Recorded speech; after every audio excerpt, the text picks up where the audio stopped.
A DXF reference file can be generated from a project with a Geo plugin with predefined layers which can be directly related to building functions. A plan can then be drawn in the DXF reference file and loaded into a project using the Geo plugin to automatically map the plan's features to exact building types.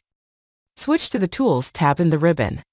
Click on Geo plugins to show a list of the Geo plugins in the project. Any Geo plugin can be used to generate a DXF reference file, so that any AutoCAD drawing can be made immediately compatible with the project location and the Geo plugin. Hover over the Geo Plugins button in the ribbon bar until the drop-down appears.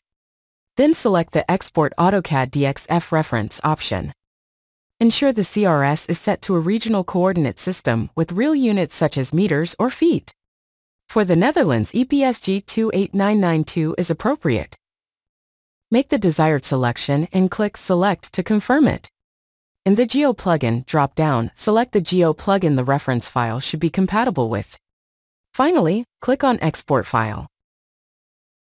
In the File Save dialog, select an appropriate location to store the file locally. Click on Save to save the file. When the file is saved, it can be opened in AutoCAD or in an appropriate CAD file viewer. Drawn features in the provided layers are immediately compatible with the Geo plugin used to generate the DXF reference file, which means any plan drawn using this reference can be directly uploaded back into the project.